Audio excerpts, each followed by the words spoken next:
Hey guys, tonight we slip into the warm, perfumed air of ancient Alexandria, where the marble floors are always just a little too cold on your bare feet. The papyrus rustles in the breeze from the harbor, and Queen Cleopatra. Yes, that Cleopatra is sitting with her long hair cascading like silk down her back, as three attendants work furiously to keep each strand in its proper place. You're there too, because why not? You're stretched out beside a lily pool, pretending to be asleep, when really, you're spying. You watch the oils glisten under the sun, catch the whiff of jasmine in the air, and quietly wonder what it would take to make your hair shimmer like that without a Dyson Airwrap or, electricity. But before you get comfortable, take a moment to like the video and subscribe, but only if you genuinely enjoy what I do here. And hey, drop your location and local time in the comments. I love seeing where in the world you're tuning in from. Now, dim the lights, maybe turn on a fan for that soft background hum, and let's ease into tonight's journey together. You lie there, eyes fluttering shut, as the morning sun spills golden across the tiles. Somewhere, a lyre plays softly, and the palace stirs awake not with groggy yawns, but with ceremony. Because when your queen is Cleopatra, the first thing you prep in the day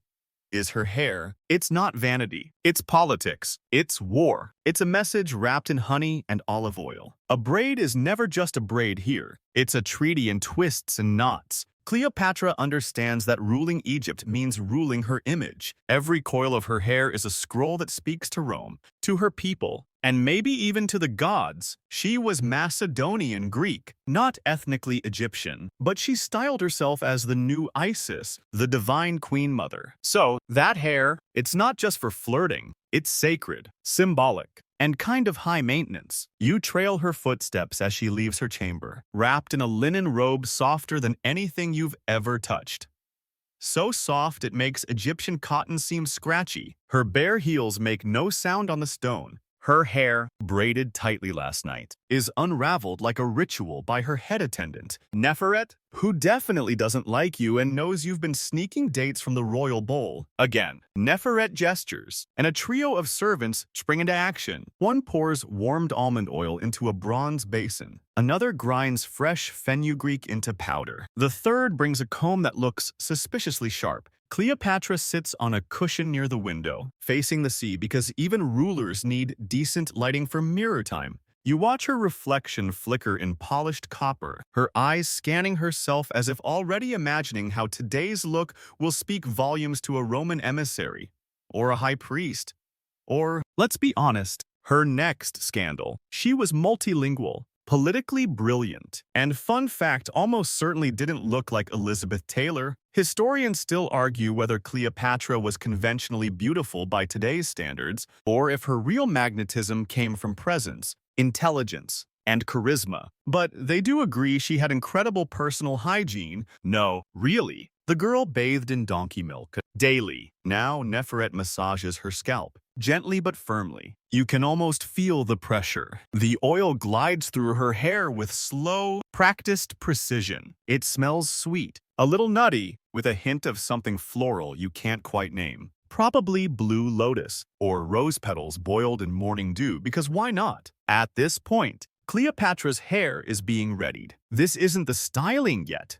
This is the conditioning, the strengthening, the nourishing phase. You know, the pre-glow up. And unlike your 2-minute coconut conditioner, this will take the better part of an hour. Meanwhile, you sneak another fig. The palace cat gives you a look that says not subtle, but doesn't snitch. Loyalty. One of the attendants now brings out a paddle-shaped wooden comb. It's inlaid with lapis lazuli. You wonder if she has a travel-sized one. They begin to separate her hair into sections. Careful not to tug too hard. Careful not to break any strands. You realize that even her hair is protected like royal treasure. But here's something even stranger. They don't just do this once a day. Cleopatra had her hair tended to multiple times daily, like re-oiling a prized artifact. This wasn't just aesthetics. It was strategy. Control the image, and you control the narrative. In the background, the scribes begin recording her day because Cleopatra lived in a time where rulers were part myth, part state machinery. The way her hair fell at a negotiation, that could be whispered about in temples for months. You glance at the sun again.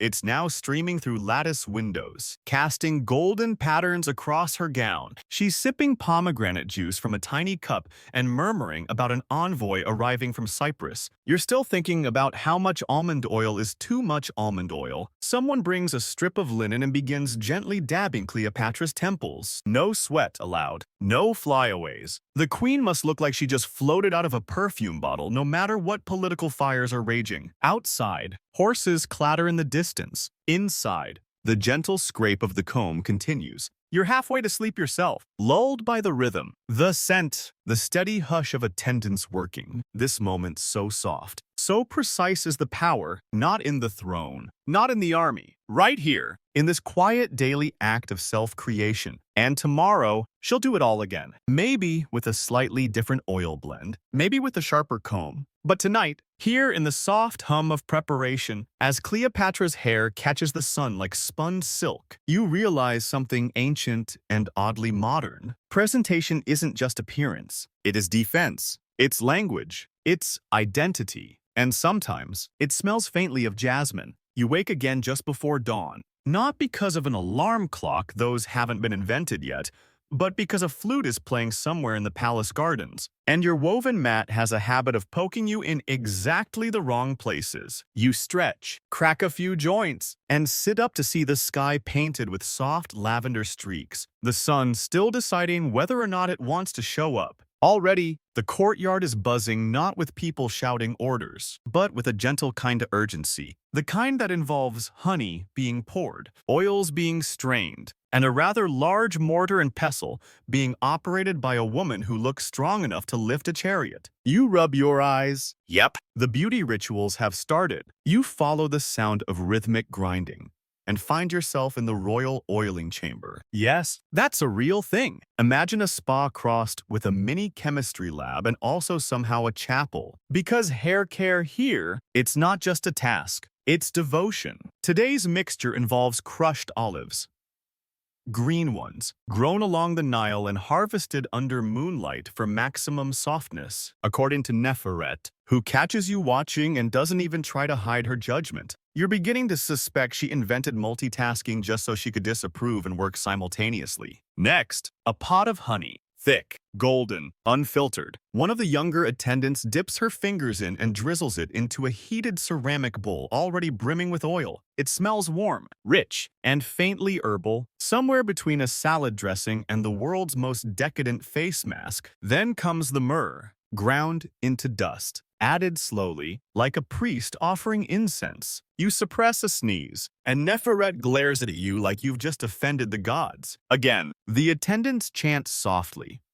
Not words, exactly, but more like a lullaby made of humming. It's both soothing and a little eerie, but apparently it's supposed to bless the mixture, or calm the hair, or scare away evil follicles. Historians still argue whether these chants had religious significance or were just, well, a nice vibe. They pour the warmed potion into a bronze pitcher. Cleopatra hasn't even left her bedchamber yet, but the potion is ready before her eyes are opened. And when she does appear sleepy, draped in linen, eyes still glittering, somehow there's no need to speak. She simply nods and sits by the courtyard fountain, ready to begin. You're lucky enough to be close to day. You sit cross-legged by the fountain's edge, watching the play of sunlight on the water as the potion is applied, strand by strand. Cleopatra doesn't flinch, doesn't shift. It's like her entire body is trained for stillness, for patience. Or maybe she's just pretending not to notice the way everyone stares. The oil and honey blend is worked in with fingertips, then wide-tooth ivory combs. The honey thickens the texture slightly, but the olive oil keeps things silky. It's a weird mix of sticky and soft, like conditioning your hair with dessert. You feel a little jealous. Someone brings out a strip of linen soaked in rose water. It's placed around Cleopatra's neck, not for style, but to catch stray droplets. You note the elegance of the gesture, like wrapping a jewel in silk. Even protection is beautiful here. Now, a second mixture is prepared, this one thicker, more pungent. It smells like crushed fenugreek, basil, and something tangy. You wrinkle your nose, and Neferet finally cracks the faintest smile. Beauty is not for the lazy, she says, or the faint of nose. This blend is applied not to Cleopatra's hair, but her scalp, massaged in slow, concentric circles. The goal, they whisper, is to stimulate growth. It's a ritual passed down from temple attendants to priestesses, and from them to queens. Whether it worked, that's the million-day-bin question. Some say these oils were symbolic. Others insist the blends genuinely strengthened follicles, killed lice, and soothed inflammation. The truth, as always, is probably somewhere in the middle and a little sticky. Behind you, birds start singing. The sun peeks over the city walls. The scent of honey and oil fills the air so thoroughly, you half expect bees to show up with tiny crowns and ask to be served. But Cleopatra isn't finished yet. Not even close. Now comes the rinsing, but not with plain water. No, with infusions, rosemary boiled with lavender and mint. Cooling, fragrant, with a touch of something sharp. You catch a whisper that some mornings, they'll even add vinegar. Just a splash to balance pH levels. That's right, ancient pH care. Somewhere, your modern shampoo bottle just blushed. The water is poured in careful streams over her hair, collected again in shallow basins, filtered through linen, and reused. Nothing is wasted, except your time. Maybe, but let's be honest, you're enchanted. And just when you think the ritual might be winding down, they begin the drying process. No towels, no blow dryers, just air, shade, and patience. Sometimes the queen will lie in a screened-off corner, her hair fanned out like a halo on woven mats, while scribes read dispatches aloud and musicians strum quiet chords. You realize something. All this every step isn't just about Cleopatra. It's about everyone watching her. Servants, ambassadors, priests. They see how she treats her body, her image, and in doing so, they learn how she expects the kingdom to run. With discipline, grace, and just the right amount of rosewater, you lean back, watching the curls begin to reform as her hair dries. There's no mirror. She doesn't need one. Her reflection exists in every gasp of admiration, every nervous glance. She is what they want to be or fear to become. And you're just happy you didn't sneeze on the honey. The next morning, you're up before sunrise again. But this time you're a little wiser. You snag a date before heading to the oiling chamber, and you've already tucked a sprig of mint behind your ear. Neferet sees you and raises one eyebrow. Progress. Today is wig day. You're surprised. Honestly, after all that pampering and oiling yesterday, you assumed Cleopatra would want to show off her actual hair. But as the sun filters through alabaster windows, you watch as a lacquered wooden case is carried into the grooming chamber like a sacred relic. And in some ways, it is. The wigs of ancient Egypt weren't just fashion accessories. They were status symbols, scent diffusers, armor against lice, and, depending on the day, full-blown political strategies. Cleopatra didn't just wear wigs, she weaponized them. The attendants opened the case with ceremonial care. Inside lies a mass of curled ebony strands, human hair, mostly. Though interwoven with black-dyed wool for thickness, it glints in the early light, like woven shadow. Beside it, several beeswax cones wrapped in linen, scented. Of course, because your scalp should always smell like a small bouquet melting slowly into your brain. You scoot closer to inspect the tools. Several combs carved from ivory and horn, bronze tweezers, beeswax pastilles perfumed with lotus, one wig stand carved in the shape of Hathor's head, and tucked beneath a folded cloth a jar of crushed carob and resin, the ancient version of dry shampoo. An attendant lifts the wig and begins brushing it slowly with a flat wooden paddle. The wig makes a faint rustling sound, like reeds in the Nile wind. You're told it hasn't been worn in 2 weeks, it's been resting, because even wigs, apparently, get PTO. Neferet mutters something about Cleopatra's public face, and then it hits you. This isn't just hair, it's armor, it's theater. The queen doesn't walk into the royal court as herself.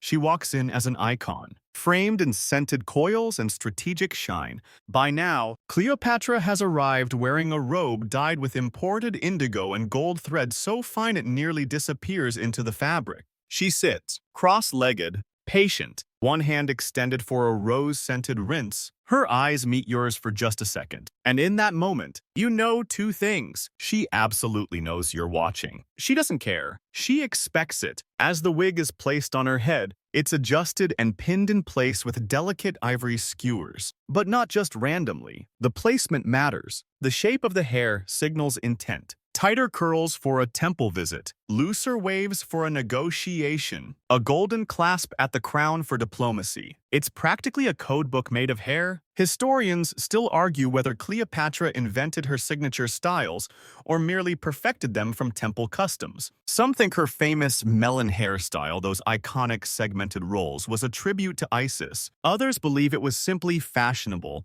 Either way, it worked. Now comes the fun part. The wax cones. You watch, horrified and fascinated, as two small cones are placed near her scalp, hidden beneath hair layers. They begin to soften in the morning heat, releasing slow wafts of lotus and frankincense. You imagine wearing one and immediately melting like a scented candle at a barbecue. The palace cat brushes against your leg, unimpressed. A young servant enters, clearly flustered. An emissary from Greece has arrived early, very early, and wants an audience now. Panic flares except in Cleopatra. She does not move. Instead, she lifts one hand, a silent cue. Her attendants spring into action. A few adjustments, a twist here, a parting smooth there. And suddenly, this isn't morning routine anymore. This is battle prep. The wig gleams. The wax cones melt with just the right amount of drama. Her neckline is dusted with powdered rose petal and cinnamon. Her earrings are clipped into place.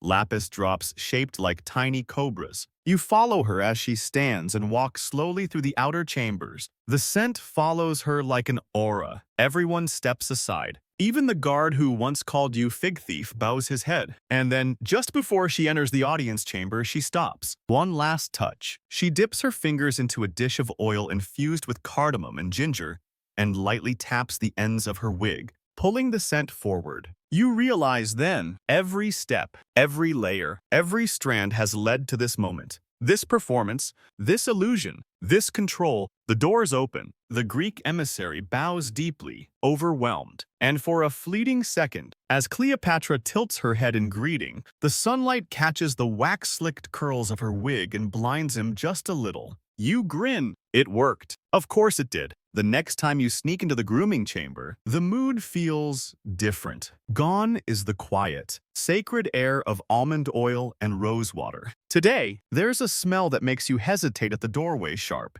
earthy, and a little swampy. You wrinkle your nose and immediately regret it, because sitting on a tray, nestled in a carved alabaster bowl, is a glistening brownish paste. Oh no, you whisper. Yes, Neferet answers, without even turning around. It's dung day. You blink.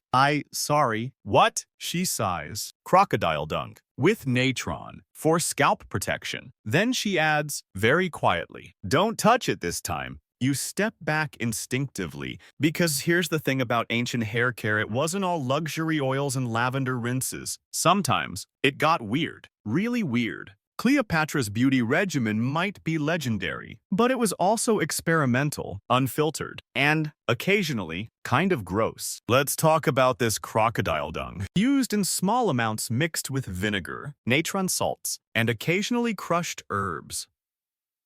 It was believed to protect the scalp from sun damage and even ward off bad spirits that entered through the crown. Yes, you heard that right. Historians still argue whether this mixture was actually effective as a kind of proto-sunscreen, or if it was just high-risk ancient nonsense wrapped in ritual. Either way, Cleopatra didn't skip it. You hover awkwardly as Neferet applies the paste along Cleopatra's scalp with a spatula carved from mother-of-pearl. She's wearing gloves linen, not leather, and her face is the calm of someone who long ago made peace with the fact that royalty means dealing with excrement. Occasionally, I once applied this while she read Cicero. Neferet murmurs. He never recovered from the scent. Cleopatra sits perfectly still. Her eyes are half closed. She's wearing a simple white wrap today, hair loose and unbraided. The way she prefers when she's not in full diplomatic mode. You note that her expression never changes, even as the rather pungent mix is massaged into her scalp. You, on the other hand, are doing breathing exercises just to stay conscious. But here's the thing, you can't stop watching. Because as bizarre as this is, it works. After the paste sets and is later rinsed away, her scalp is smooth, unblemished, and slightly gleaming. She's not just pampered, she's protected.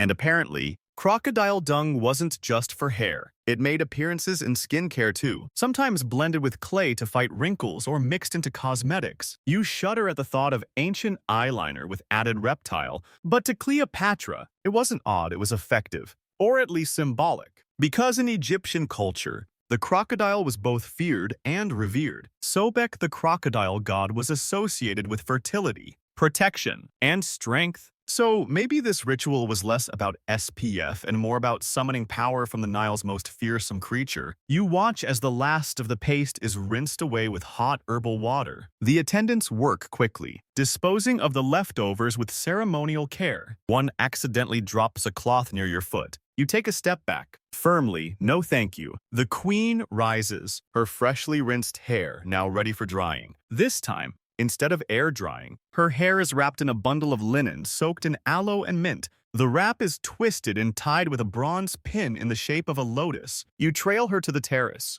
where the sun is fully risen and the city of Alexandria stretches out in dusty golds and ochres. Cleopatra walks slowly, letting the breeze lift the ends of her wrap. Her attendants stay just behind her, silent. You sit on a step, soaking it in the gleam of the sea, the cries of gulls, the gentle trickle of a marble fountain behind you. And then, Neferet leans down and says, just loud enough for you to hear, she once made Antony wear it. You turn, blinking. Wear what? The dung, she says, on his beard. She told him it would make it grow thicker. You stare at her. She was lying, Neferet adds with a smirk. But he wore it for a week. You both burst out laughing, though yours ends in a wheeze as you remember the smell. You glance back at Cleopatra, who stands unmoved, staring at the harbor, a ruler, a goddess, a woman who once convinced a Roman general to smear crocodile feces on his face and made him thank her for it. Honestly, respect. Later, you return to the grooming chamber and notice a scroll tucked on the corner of the table. It's filled with tiny scribbles recipes, notes, experimental combinations, lavender with wine, onion juice with goat milk, frankincense, steeped in vinegar for emergency shine. You run your fingers over the papyrus. These weren't just treatments, they were formulas. Cleopatra wasn't just a queen, she was a chemist, a perfumer, a myth-maker with a mortar and pestle. The scent of mint still lingers in the air, so does something else less pleasant, more swampy. You move toward the exit, your sandals tapping softly on the tile. Next time, maybe just oil day. The sun slants lower now, casting long shadows across the chamber floor, as if even the walls are leaning in to see Cleopatra's next move. Today is quiet. No scrolls delivered, no emissaries expected, no surprises, which makes it the perfect day to explore something surprisingly intimate. Her tools. You've seen them before, glimpses, quick glances, but now, Neferet actually lets you hold them, probably because you didn't steal any figs this week. Progress. First is the comb. It's heavier than you expect, made from ivory, smooth and warm to the touch, with fine teeth on one side and wider teeth on the other. Carved into the spine are tiny images. Papyrus, a vulture, a cobra. Each symbol means something: life, royalty, protection, but also identity. This isn't just a comb, it's a statement piece. You imagine Cleopatra running it through her hair every morning. Each stroke deliberate, symbolic. A queen's grooming wasn't private, it was performance. And every tool, every gesture, said something about who she was and what she ruled. Next, you pick up the tweezers' slim bronze, surprisingly precise. You test them on your arm. Sharp, still works. They've likely shaped brows, removed stray hairs, maybe even extracted a few splinters from the clumsy general, too proud to ask for help. Neferet hands you a mirror, not glass-polished copper. The reflection is distorted, warmer, like seeing yourself through candlelight and memory. Cleopatra's reflection lived here, not just her face, but the version of herself she projected to the world. You wonder how often she stared into it, and how often she liked what she saw. There's a jar of what looks like ash. Neferet tells you it's a mix of crushed date seeds and burned papyrus used to darken the hairline, fill gaps, or thicken the look of a part. Kind of like ancient root touch-up powder, but with way more fire involved. And now, this is the exciting part. A razor. Yes, a real, actual, ancient razor. It's small, Bronze, shaped like a flattened fish. The edge is still sharp. You marvel at its simplicity. No moving parts, no plastic handles, no five-blade technology, just metal, purpose, and skill. It was likely used not only on hair but for eyebrow shaping, perhaps even for body hair. Cleopatra, like many elite women of Egypt, followed the cultural norm of near-complete body depilation. Smooth skin was associated with cleanliness, youth, and divine elegance. Historians still argue whether this was enforced by fashion, religion, or practicality in the face of desert heat and insects. But in Cleopatra's case, it was all three and also a little bit of intimidation. Imagine negotiating with someone whose skin gleamed like polished marble. You'd agree to anything just to stop sweating. There's also something that looks like a needle or a stylus. Neferet tells you it's used for parting hair during intricate braids or weaving in beads. It's made of silver, with a faint spiral along the handle. You can tell it was made for someone important,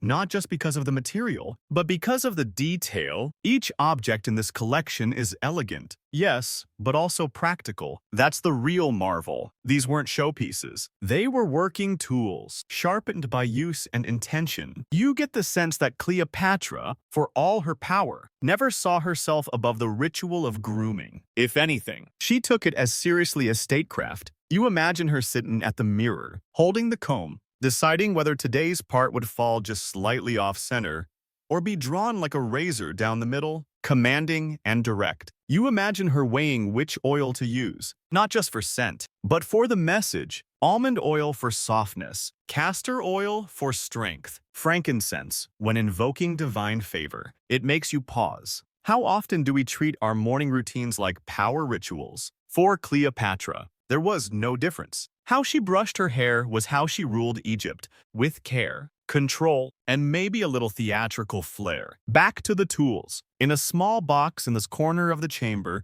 tucked beside amulets and oil jars, you find what looks like a small leather pouch. Inside are beads made from lapis lazuli, carnelian, and gold. Tiny, delicate, meant to be woven into braids or pinned at the ends of curls. You run one through your fingers. It's cool, smooth, heavy for its size. It probably caught the light when she turned her head, like a whisper of fire in her hair. You glance back at Neferet. She's quietly polishing the copper mirror, her motions slow and reverent. You realize she's done this 1,000 times, maybe more. These tools aren't just Cleopatra's, they're hers, too. Part of a choreography passed down from mother to daughter, mentor to apprentice, courtier to confidant. Outside, the light shifts again. You can hear sandals on stone soldiers changing shifts, vendors setting up near the palace walls, the low hum of Alexandria beginning its afternoon rhythm. But here in the grooming chamber, time feels still. You place the comb back in its place, the razor, the mirror. You take one last look at the stylus and the tiny beads. These tools built an image, no, a legend that's lasted over 2,000 years. And maybe, just maybe, the legend owes as much to the woman who wielded the comb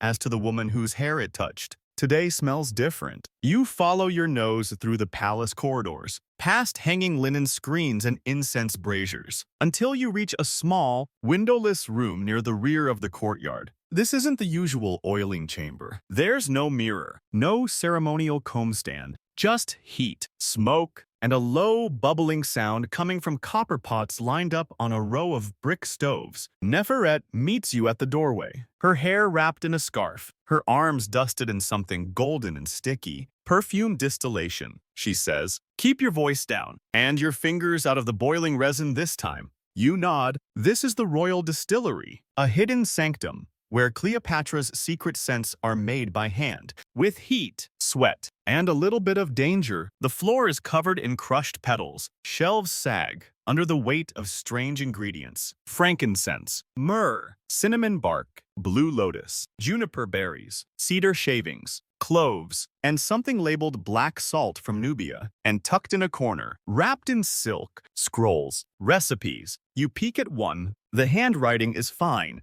looping, almost rhythmic. It lists proportions like a spell book. 3 measures myrrh, 1 drop juniper, 12 crushed rose hips. Heat to the song of the 4th water drum. Okay, sure, easy. There's something thrilling about this space. No politics, no spies, just potion making with purpose. Cleopatra didn't buy a perfume, she made it, blended it, experimented. This wasn't just luxury, it was an identity, and her signature scent. Historians believe it was kai-fi, a smoky, intoxicating mix of herbs, incense, wine, and honey, sacred, complex, and addictive. One of the assistants stirs a bubbling copper pan. The steam smells like oranges, cinnamon, and something you can't name, something ancient. It curls around your face, clinging to your hair and skin, leaving a trace. You cough once. Neferet hands you a wet cloth to breathe through. There, she says, now you know how beauty is born. Not with mirrors, but with fire. A young girl enters carrying dried herbs wrapped in palm fronds. She unwraps them onto a stone table: patchouli, mint, false, crushed sandalwood. She begins grinding them with a pestle, pausing now and then to sniff, adjust, and mutter to herself. You recognize the same energy you've seen in alchemists and potion makers in old tales. Except this one is real, and she's making Cleopatra's hair perfume for tomorrow's banquet. The oils and unguents aren't just for Cleopatra's skin. They're meant to be massaged directly into the hair and scalp. Cleopatra's scent didn't just arrive before her, it lingered. In her curls, on her pillows, in the folds of her gowns. You look around at the dozens of bottles, tiny alabaster jars sealed with beeswax, larger amphorae with reed stoppers, even one strange container shaped like a fish. There's an amphora labeled Syria, and another marked Hedget for high noon. It's all categorized by mood, time of day, and apparently how dangerous the negotiation might be. Some days, she wore oils that made her smell like a walking orchard. Other days, she chose darker, heavier blends, amber, musk, and something called Pharaoh's Night. You raise an eyebrow. Don't open that one. Neferet says quickly, unless you're ready to remember every mistake you've ever made. Duly noted. She leads you to a table where the final scents are cooled. A young perfumer dips a linen cloth into one jar, wrings it out, and gently places it on her own wrist to test. Then she nods. This one's ready. It smells like the edge of the desert at dusk. Sand, spice, and wind. You realize that Cleopatra didn't just smell good, she used scent as strategy. She knew how to enter a room and tilt the mood with a waft of rose and myrrh, how to stand next to a rival and have their thoughts derailed by the scent of neroli, how to seduce without a single touch. Historians still debate whether her mastery of perfumery was inherited from temple traditions or invented through experimentation. Either way, Cleopatra treated her perfumed image as sacred, a veil, a signal, a spell, and unlike most rulers, she owned the entire process from seed to smoke. You touch the edge of a copper pan, still warm. This is where the power began. Not on a battlefield, not in a senate hall, but in a dark room, with fire, patience, and a few stubborn herbs refusing to blend. Later, you sneak into the royal chamber after everyone leaves. The scent of the day clings to the drapes. You lie down on the cool tiles, your nose full of pomegranate oil and neroli smoke. Your head spins. You understand now. She didn't just conquer with armies. She conquered by staying on your skin. You're barely awake when the whispers start. You roll over on the cool tile floor, expecting morning oil rituals and honeyed rinses. But instead, you hear nervous laughter. A servant drops a comb. Someone mutters something about Rome. And you know something's up. Cleopatra is dressing for Caesar. Not a statue, not an envoy, not a dusty bust of marble. No, Julius Caesar, in the flesh, is in Alexandria, and he's waiting. Which means every curl, every braid, every bead placed in her hair right now carries the weight of empire. You sit up fast. The chamber is chaos, but in the quietest, most elegant way possible. No shouting, just extremely intense brushing. Cleopatra reclines calmly on a cushioned bench, her expression unreadable, but her attendants are moving with the kind of energy usually reserved for warships. Beeswax is melting. Gold pins are being selected like daggers. And a wig. No, not today. Today is real hair, raw, scented, and powerful. The room smells like almond oil, sandalwood, and something faintly metallic rosewater laced with saffron. Maybe you catch a glimpse of the scroll she's been reading. It's not strategy, it's poetry. She's already playing the long game, And as the stylists begin their work, you realize you're witnessing something far more dangerous than statecraft. You're watching seduction as weaponry. Neferet leans close to braid Cleopatra's hair in precise, segmented rolls. The style looks like coiled river reeds, soft, yet structured. Every twist moves upward, drawing the eye to the crown of her head. Authority in motion. More volume. She says, "We need height." You suppress a grin. Somewhere, a Roman general is about to fall in love with geometry. Cleopatra adjusts her posture. A stylist steps forward with a gold-tipped wand and gently separates the braids, puffing them outward. Another dusts a fine shimmer powder over her shoulders, crushed pearls mixed with lotus. It glows, not like glitter, like divinity. You move to the side, out of the way, and watch her hair begin to transform. Not wild, not overdone, just intentional. Every coil says something. Every pin chosen to catch the light at just the right moment. The style isn't flamboyant, it's conversational. You can almost hear it whisper. Yes, I'm intelligent. Yes, I'm powerful. And yes, I might eat you alive if I feel like it. And then beads, tiny carnelian stones, woven into the ends of the braids. Just a few, just enough. When she turns her head, they flicker like fire. Distraction, decoration, warning. At her temples, two tight twists frame her face, almost like claws curling forward. Fierce, playful, watchful. Historians still argue whether Cleopatra designed these styles herself or had stylists interpret her political goals in hair. But make no mistake, every part of this is theater. And she is both actress and playwright. An attendant lifts a silver mirror. Cleopatra studies herself briefly, then raises one eyebrow barely. The pins are shifted by half an inch. A braid is loosened, a curl redefined. She doesn't speak. She doesn't need to. She's directing. Outside, the palace echoes with foreign voices, deep Latin syllables, polished Greek phrases. Caesar is here, but Cleopatra doesn't rush. The final touches are applied with painstaking calm. The room stills. She rises, and you feel the temperature change. Not from heat, but from attention. The room has pivoted around her. She steps forward slowly, her bare feet whispering across the tile. Her hair swings with purpose. Scent trails her like a secret. Her perfume is subtle today.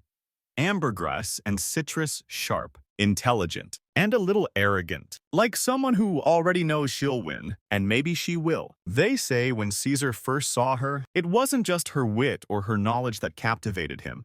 It was her presence. Her total, unnerving control of how she occupied space. Hair coiled, scented, gleaming in the Alexandrian sun. Cleopatra wasn't trying to look beautiful. She was trying to own the room, and she did. Neferet lets out a breath as the door closes behind her. The attendants begin quietly putting away combs and jars. You stare at the empty cushion, the lingering scent, the few beads left on the marble floor like breadcrumbs. You pick one up. It's still warm. Later, as the sun lowers and Cleopatra does not return for hours, you hear whispers among the servants. Something about how he didn't expect her, how he thought she'd be fragile, shy, over-decorated, and how instead she arrived wrapped in silk and smelled like victory. You sit there, thinking of her walking across the marble, every curl loaded like an arrow. Seduction isn't always softness. Sometimes it's steel in silk. And sometimes, it wears carnelian beads in its hair. Nightfall in Alexandria is soft, muffled like a linen cloth draped gently over the city. The wind carries traces of incense and salt water, and the palace torches flicker, casting gold against stone. But tonight, you're not in the palace. You're on a ship, a royal warship, no less, moored just beyond the harbor, gently rocking under a starlit sky. Its polished deck stretching like a floating ballroom. You're barefoot. Of course, no one wears sandals on Cleopatra's flagship, not when there's risk of scuffing the cedarwood. And in the center of it all, reclining under a canopy stitched with silver thread, is Cleopatra herself. The moonlight hits her like a spotlight. Her gown flows like liquid ink. But tonight, all eyes are on her hair. She's not preparing for battle. Not exactly. But she is preparing for Antony. It's their first formal campaign together, a strategic display of unity, war and seduction, side by side. and you, once again, somehow are within arm's reach of one of the most important hair rituals in history. Tonight's prep doesn't happen in a chamber. It happens on deck, beneath the stars, with the soft splash of oars in the distance and the scent of roasted almonds and saffron from the ship's kitchen. Her attendants work quickly, but gently. There's no chatter, just concentration. They're layering her hair with a thick, almond-based cream, rich, dense, almost buttery in texture. It's mixed with honey and a trace of barley water. The blend is warm, massaged into every section, making her hair glisten under the stars like wet silk. You reach out to touch the jar. It smells like a bakery had a love affair with a garden. Careful, Nefrit says behind you. That batch took 3 days. If you drop it, I'll use your bones to stir the next one. Fair enough. The cream is applied, then wrapped, not in towels, but in wide silk bands soaked in milk and blue lotus. The silk is warm from the ship's lanterns, and as Cleopatra reclines, her hair wrapped like a sacred gift, you realize this isn't just a nighttime ritual, it's a tactic. Antony will arrive by dawn, and Cleopatra plans to be ready long before that. She sleeps not in the captain's quarters, but here, under the canopy, hair swaddled, skin dusted with powdered amber. Even in slumber, her image must be flawless. You sit beside the canopy, half awake, watching the lanterns sway. The deck creaks gently under your weight. Somewhere below, the oarsmen sing in low voices an ancient rhythm to keep time. You try to hum along but give up. You're too tired, too mesmerized. The moon slides across the sky like an oil spill. The sea smells clean. Cleopatra exhales softly in her sleep, one hand resting on her silk wrap. There's something so still, so calculated about her rest, as if even her dreams are part of the plan. By morning, the wraps are removed. The cream has done its job. Her hair is softer, darker, more defined. The curls hold their shape without needing pins. The scent lingers, sweet and heady. Her attendants braid it into a complex twist, interwoven with thin gold threads and fresh myrtle leaves, a symbolic nod to Aphrodite and to victory. You notice she wears no wig today, no towering display, just her own hair, adorned exactly enough to say, "I'm not hiding, I am power." The ship rocks slightly. You look up, and he's boarding. Antony, tall, armored, broad-shouldered, and blinking a little more than usual as he takes in the sight of the queen waiting, hair gleaming like wet onyx under the morning sun.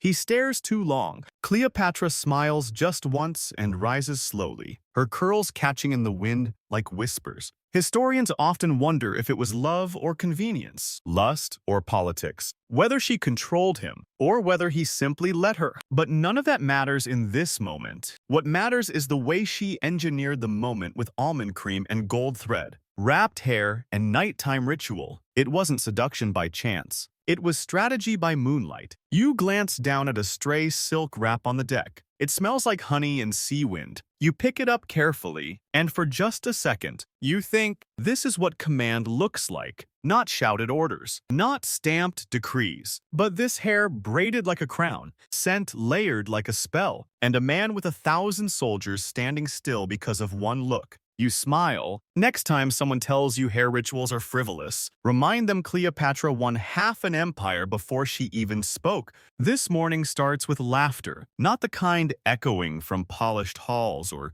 drifting over harp music, but the private, whispered kind. The kind that sneaks out from behind linen curtains and cracks like papyrus between friends. You peek around a carved column, and there they are, the palace eunuchs, sitting in the shade, fanning themselves with date leaves and trading grooming secrets like contraband scrolls. Apparently, someone lost Cleopatra's favorite razor. The whole palace is pretending nothing happened but here, in the servants' court. It's the story. One claims he last saw it beside a jar of depilatory paste. Another swears it was borrowed by a certain general for a very personal touch-up. You don't ask questions. Instead, you sit quietly, listening to a conversation you were never supposed to hear. Because today isn't about Cleopatra's hair. It's about everything else. Eyebrows, legs, arms, underarms. Yes, all of it. Cleopatra, like most upper-class Egyptian women of her time, adhered to the cultural ideal of hairless skin. It wasn't just about beauty, it was about cleanliness, ritual purity, and frankly, intimidation. Smooth skin made you glow, and in her case, glow dangerously. Nefret appears beside you, arms crossed. Curious, she asks. You nod. She sighs, pulls you up by the elbow, and walks you down a narrow hallway that opens into a smaller grooming chamber, one you haven't seen before. The air smells sharper here. Not floral, not sweet, but clinical, like clay and lemon and something sharp beneath. This, she says, is where the real work happens. You glance around. Bronze tweezers, razors shaped like crescent moons, linen strips dusted with fine powder, and in the corner, a bowl of sugar paste, golden, sticky, cooling on a slab of marble. You blink. Is that sugaring? Neferet grins. We invented it. Of course they did. Long before modern wax strips and salon gloves, Egyptians used a mixture of sugar, lemon, and water, cooked down into a pliable paste and flicked across the skin to pull out hair at the root. Cleopatra's paste was often infused with rose water or chamomile because even pain should be perfumed. You watch as an attendant tests the paste with her fingers. It stretches like honey, then snaps with a flick. She nods. Perfect. Cleopatra enters moments later, robed in soft linen, hair wrapped, skin already glowing from a morning rinse in goat milk and mint. She lies back on a cushioned bench, calm as ever, as the paste is applied thin layers at first, then pressed, flicked, removed. She doesn't flinch. You, meanwhile, are holding your breath because it's not just her legs, it's her arms, her stomach, her fingers. Every inch is treated like sacred canvas. Her skin is exfoliated with crushed pearls, massaged with almond oil, then rewrapped in gauze to rest. You whisper to Neferet, "Doesn't this take hours?" She shrugs. "Sometimes, but you can't summon gods looking like that," she says, pointing discreetly at your dust-covered sandals. Fair. As the session continues, the mood shifts. It becomes less ritual, more gossip circle. Cleopatra is relaxed. She jokes with her attendants. Someone mentions a Roman soldier with too much chest hair. Another swears she saw a priest plucking his armpits with fish bones. You laugh. Neferet does too. Even queens need days like this. Later, while Cleopatra rests beneath a sheer curtain, her skin drying, her attendants begin reapplying scented balms. One jar contains a cream of aloe and crushed apricot kernel cooling, soothing. Another, a rich blend of pomegranate oil and blue lotus for shine. And now, the final step, scenting the skin, not perfume, not dabbed behind the ears. This is brushed on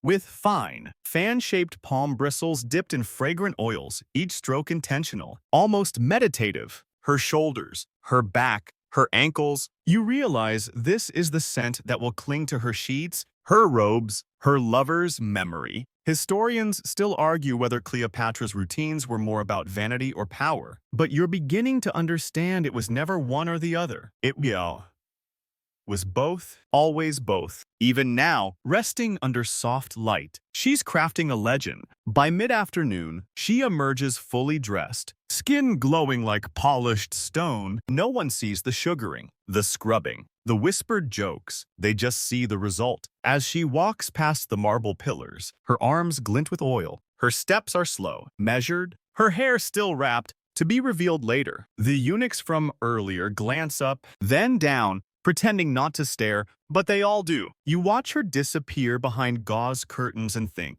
power isn't always loud. Sometimes it's silent, sometimes it's smooth, and sometimes it starts with a lost razor and ends with an empire hanging on the scent of your skin. The palace kitchen doesn't usually smell like mint tea and burnt rosemary at the same time, but today, it does. You follow the steam, nose first, until you reach a side garden where 3 servants are bent over clay bowls, muttering under their breath and pounding something into pulp with alarming determination. Neferet spots you and waves you over with a pestle in one hand and a sprig of fenugreek in the other. "You're late," she says. "Today is herbal myths and miracle cures." You blink. "For hair, for everything," she answers. "But we're starting with hair." She hands you a bowl filled with an unappetizing beige sludge. It smells like grass, vinegar, and something faintly sour like expired yogurt mixed with ambition. You peer into the mix. What's in this? Fenugreek, nettles, black cumin seed, crushed date pit, and rainwater collected during the spring equinox. A beet, probably. You sit beside her and start stirring. This is where the magic happened, not the throne room, not the temples. Here, on the edge of the herb garden, where Cleopatra's attendants tested ancient recipes that walk the line between medicine and myth. Take fenugreek, used for scalp health, said to prevent dandruff, stimulate growth, and cure everything from headaches to heartbreak. You sniff it again. Okay, maybe not everything. Nearby, someone's boiling rosemary and mint in a copper kettle. The infusion will be cooled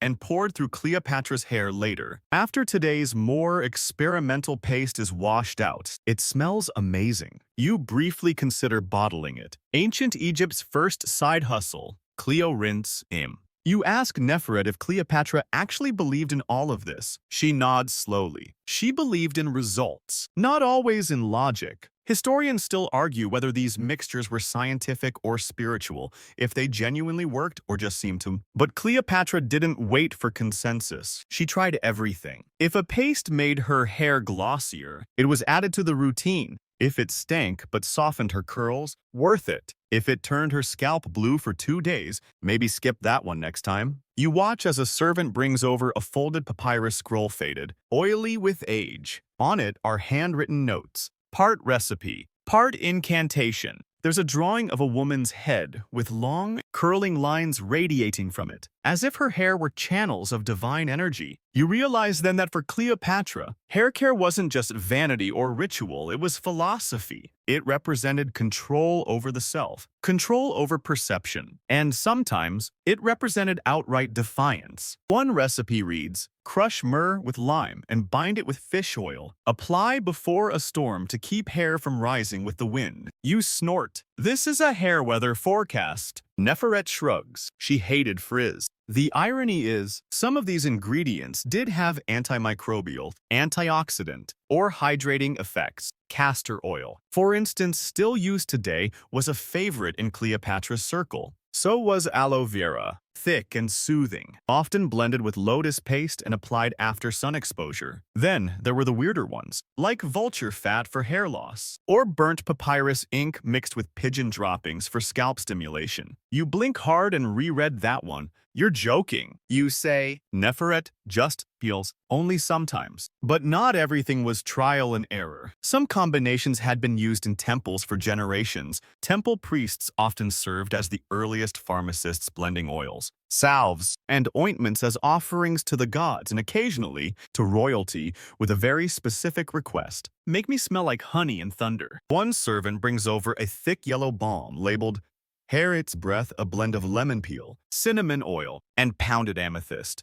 It's for confidence. She explains, rubbed into the scalp before important speeches. You raise an eyebrow. Did it work? She convinced Rome to kneel, Neferet says flatly. Touché. Later that day, back in Cleopatra's private chamber, you watch as her hair is rinsed with the rosemary mint infusion. The herbal paste is gone, but something's different. Her hair falls in heavier waves. It moves slower. The scent is subtle, earthy, green, and a little wild. You can tell she notices, not because she says anything, but because her hand lingers a little longer as she combs through the strands. A single eyebrow lifts as she studies herself in the copper mirror. Just once. That's the Cleopatra equivalent of fireworks. She says nothing, but you can tell this one's a keeper. In the corner, Neferet scribbles something onto a fresh papyrus sheet and folds it carefully. Approved, she murmurs. Outside, Alexandria hums under the weight of afternoon sun.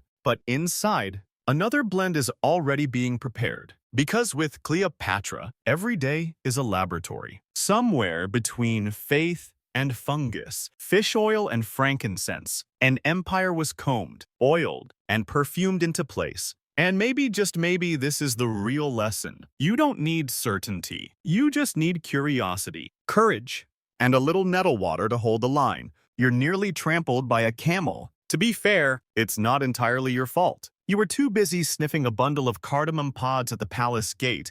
to notice the entourage arriving. The traders from Nubia have come bringing gifts, spices, and, most intriguingly, hair oils from halfway across the known world. Today isn't about rituals, it's about imports. And trust Cleopatra to have a shipping manifest more glamorous than most royal wardrobes. You follow the traders into a shaded colonnade where boxes are being unpacked, seals broken, an amphorae popped open like birthday presents. The air thickens with scent tamarind, cinnamon, clove, myrrh, and something smoky and sharp. One of the amphorae is labeled indica. Another bears an inscription in Greek hair for length and smoothness. You peer inside and catch a shimmering slick of greenish oil with gold flecks floating lazily on top. You don't want to taste that, Neferet says, emerging from behind a crate. I wasn't going to. You lie. She gestures for you to follow. The crates aren't just from Nubia. Some are marked from Crete, Phoenicia, and even as far as Bharat, ancient India. From these places came ingredients Cleopatra couldn't grow locally but refused to live without. Coconut oil, turmeric, vetiver, sesame, and camphor bark. Historians still debate how much of her beauty routine was self-developed versus internationally sourced. But one thing is clear.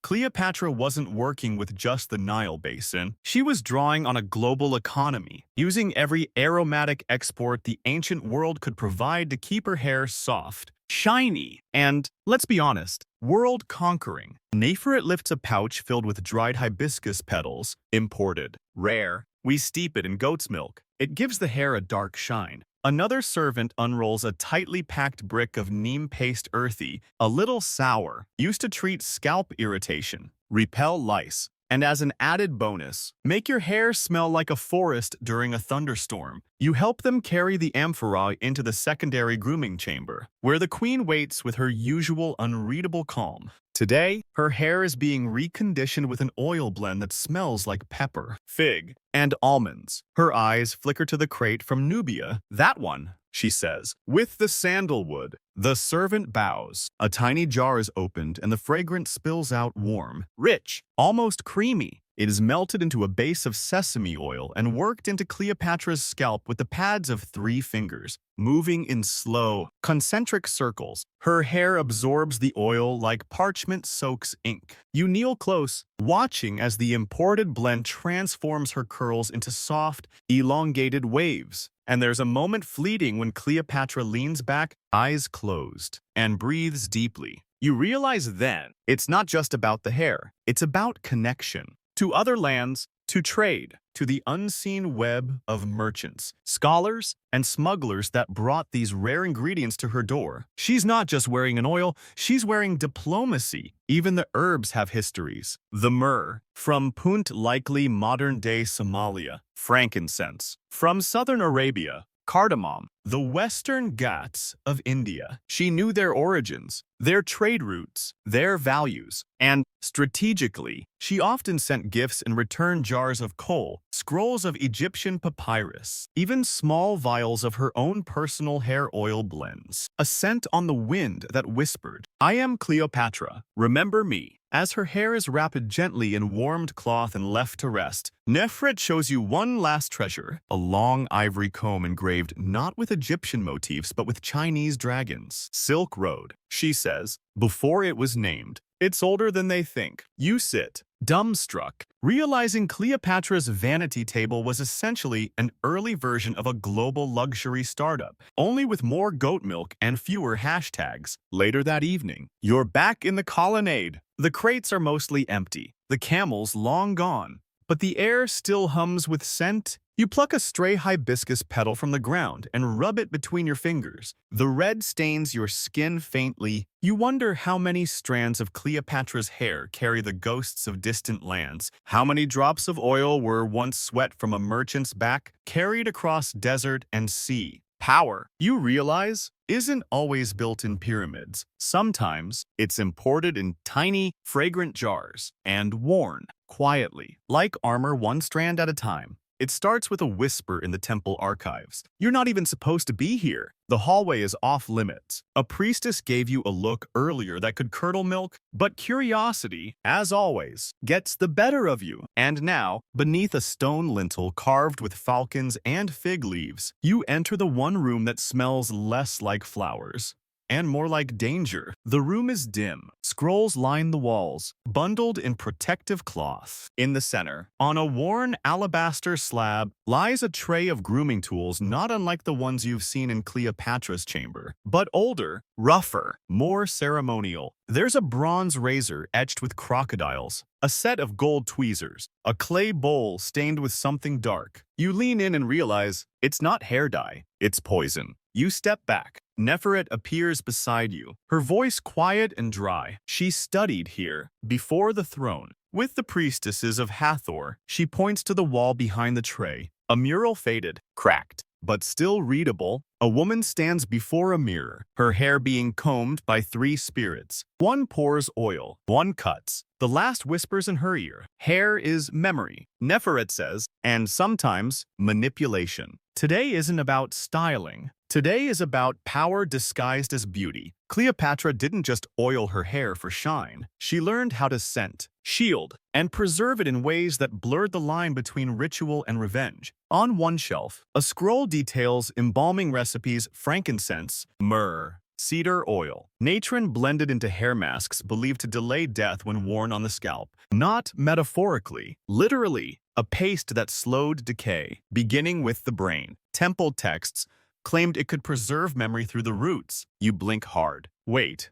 This was used on the living. Neferet nods. Only once. Cleopatra tested it on a prisoner. He stopped speaking, but his eyes, they remembered everything. You gulp. There's more. Another scroll talks of a blend so fragrant, it was said to entrance its wearer, used in rare ceremonies to induce visions. Rose oil, opium resin, a few drops of snake venom, applied gently to the crown of the head. Just beneath the parting line, she wore it. They say, the night she met Caesar. Historians still debate whether Cleopatra truly believed in the spiritual effects of these treatments or simply mastered their theatrical value. But even the skeptics admit she studied temple pharmacology as a teenager. She wasn't just reading poetry while Rome sharpened its swords. She was reading formulas. You move deeper into the room. The air grows thick, syrupy. Neferet lifts a ceramic jar from a dusty niche and hands it to you. It's sealed in pitch. She cracks it open. Just a sliver. And inside hair, not just any hair. You know it instantly. Cleopatra's, a preserved braid, bound in gold thread, dark, lustrous, kept cool in resin oil. It smells faintly of cedar and something smoky. You're told it was clipped after her victory at the Nile, wrapped and sealed, then stored here like a relic. She believed it held energy. Neferet murmurs that what was trimmed still lived. You're too stunned to answer. But you notice something else. On the floor, carved faintly into the stone, a circle of symbols surrounding a copper mirror stand. This wasn't a storage room.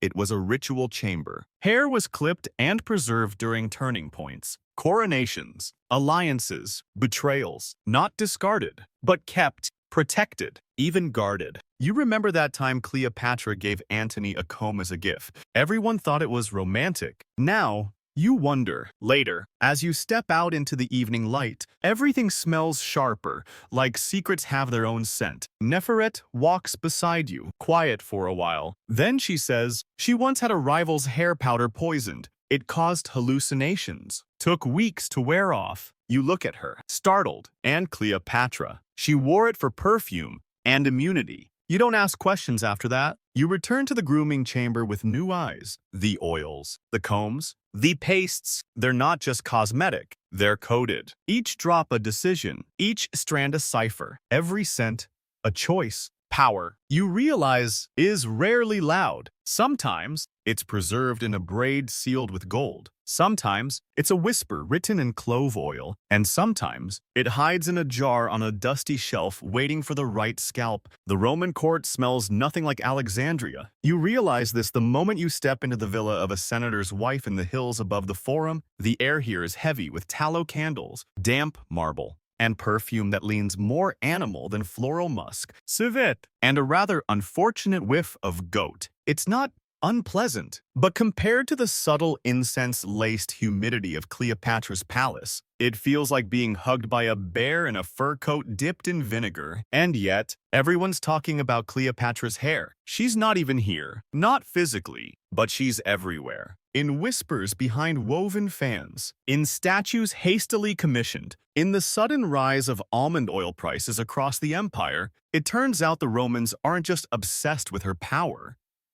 They're obsessed with her routines, and especially the way she wears her hair. You trail behind a maidservant carrying a bust of Cleopatra, recently delivered from Alexandria. The curls are exaggerated, the cheekbones overly sharp, but the hair is unmistakable. The famed melon style, sectioned rolls that curve from forehead to nape like coiled rivers. She wore it to meet Caesar. Someone says, "No, Antony." Corrects another. She slept in it. Insists a third. It's infused with myrrh. They're all wrong and kind of right, because the truth is, Cleopatra wore versions of the style, variants, adjustments, never quite the same twice. Sometimes coiled, sometimes lifted with gold rods, sometimes braided so tightly that she claimed to have visions from the pressure on her scalp. Historians still argue whether the Roman fascination with her hair was political admiration or erotic fixation. But either way, Cleopatra's signature look exploded like fashion wildfire through the salons of Rome. You slip into a perfumery near the Tiber. It's loud, gaudy. There's a mural of Venus painted hastily, her curls distinctly Egyptian. The vendor offers you a blend called Queen's Oil. You open the bottle, it's not right. Too much cinnamon, not enough lotus, an undertone of sheep fat. You ask if it's authentic. The vendor nods furiously. Yes, direct from Alexandria. Or maybe Crete. Same sea. You step back, wiping your hand on your tunic. Across the street, a group of patrician wives are attempting a Cleopatra-inspired braid. It's gone poorly. One of them looks like she's hiding scrolls in her hair. Another has used actual beeswax unmelted. But the intent is clear. Cleopatra's influence isn't just political, it's personal. She infiltrated Rome one curl at a time. Back in Alexandria, Cleopatra is well aware of the obsession. She even sends a few intentional mistakes.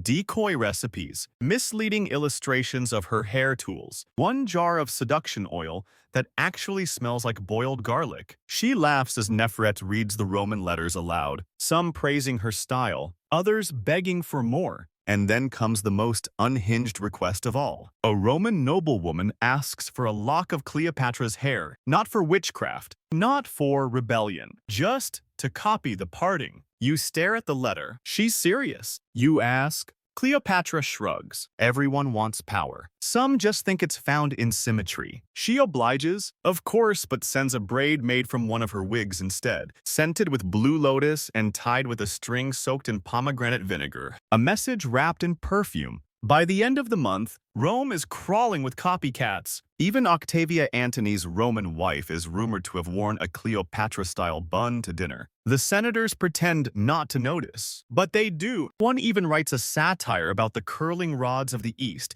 that gets quietly banned after Caesar's nephew marries into the wrong family. You return to Egypt a little stunned. It's one thing to influence policy, another to manipulate the Senate.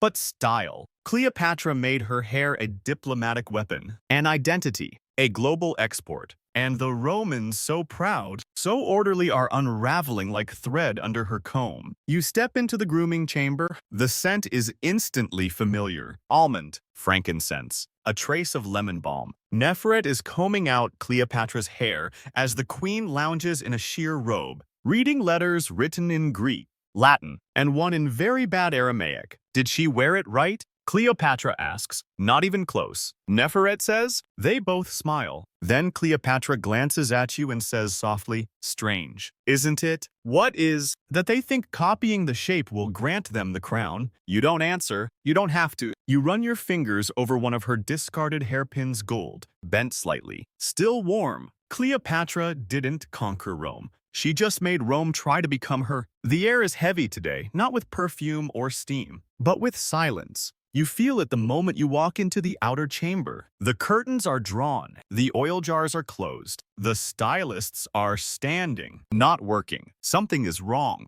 Cleopatra is behind the veil, and no one is allowed in. Not yet. Word has arrived. The Roman fleet approaches. Antony is gone. Octavian is closing in. The palace is no longer a sanctuary. It's a tomb waiting to decide whether to open or to lock itself shut. And still, Cleopatra is preparing her hair. You sit quietly with Neferet in the corner of the chamber, listening to the soft rustle behind the curtain. She's not being dressed, not being attended. She's styling herself. That alone tells you everything. For years, her hair has been combed, oiled, braided by others. Ceremonial hands, carefully trained. But now, with the city turning into whispers and the harbor full of foreign sails, Cleopatra sits alone with a comb in her hand and the future unraveling behind her. Neferet doesn't speak. Neither do you. The minutes pass, like stones dropped into a still lake, and then the curtain moves. Slowly, deliberately,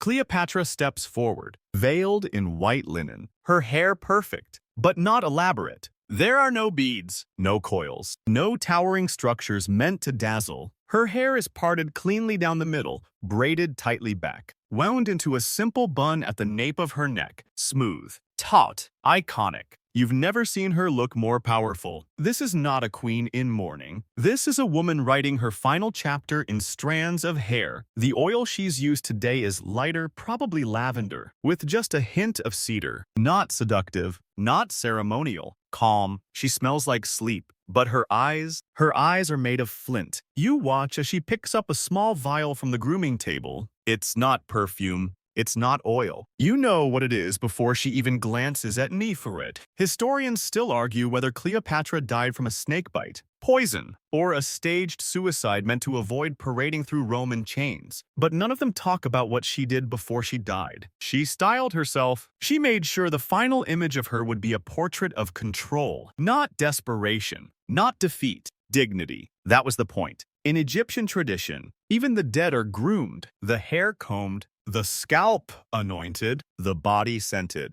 to arrive in the next world as one wishes to be remembered. Cleopatra understood this more than anyone. Neferet begins preparing the final salve made of aloe, blue lotus, and pomegranate rind. It's massaged into the scalp and ends. It protects the hair even after death. The scent lingers long after the body has stilled. It's a preservation blend. Neferet whispers, made for the ones who don't plan on returning. You don't breathe. Cleopatra sits, spine straight, eyes on the window. The city glows orange in the late-day sun, a fire without flame. Below, the streets are hushed. Somewhere far off, you hear gulls or screams. You can't tell anymore. She pins her final braid into place. It takes only 3 gold pins. No ornaments, no flourish, just function. The simplicity of it makes your throat catch. She looks eternal, like she stepped out of stone. You know now she isn't planning to be remembered as a ruler. She's planning to be remembered as a symbol, and symbols need edges. They need silence. They need the kind of poise that only comes when a woman oils her own hair